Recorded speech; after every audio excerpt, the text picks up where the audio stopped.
Hi there. Today New Zealand's wine growers are celebrating Rosé Day. So what better, I thought, on a beautiful summer's day in Auckland than to try a glass of rosé. So we've got to taste a bottle of Terra Sancta Estate Pinot Noir rosé. The vintage on that is 2020, and I hope you can see this sort of wonderfully ornate label that graces the bottle there. As I say, the wine's a Pinot Noir. It's from Otago, this sort of now classic region for producing New Zealand Pinot.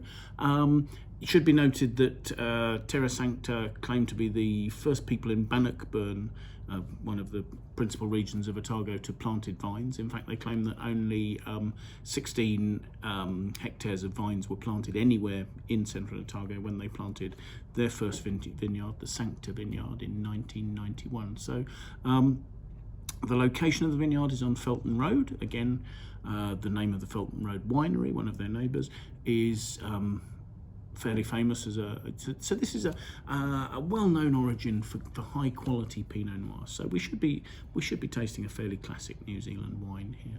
The notes on this wine say that it's a blend of two vineyards. So you've got one vineyard, a hillside, well-drained vineyard, and the other vineyard, an alluvial loam soil that will be a bit heavier. So the free draining portion should provide some freshness, and I would guess the loamy portion a bit more richness and ripeness.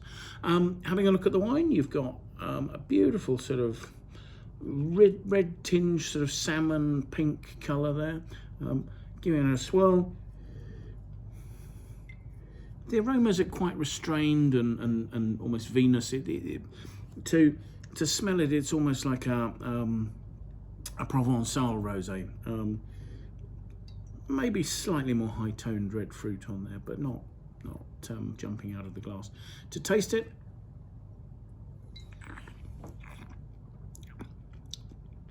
gosh, that's got lovely acidity, and actually the fruit, in contrast to the nose, bursts onto the palate and really,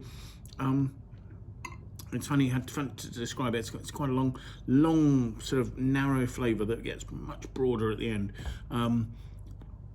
You start with the acidity, making it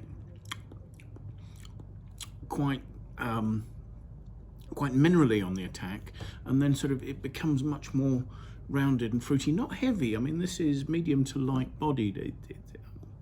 It's about 13% alcohol, I think.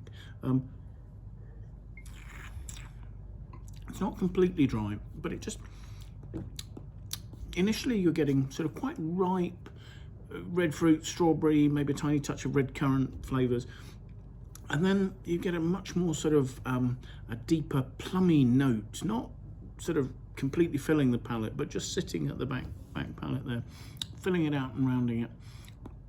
And actually, gosh, the acidity is really good on this. The flavours lasting a beautiful long time. I can still feel myself salivating. This is a lively wine that's really actually quite a pleasant surprise. Not that I was expecting it not to be enjoyable, but it's got a lot more punch and length than I was expecting. So yes, my encouragement to you is go out and find yourself a New Zealand rosé and treat yourself to it. It's a lovely wine. Enjoy. Bye now.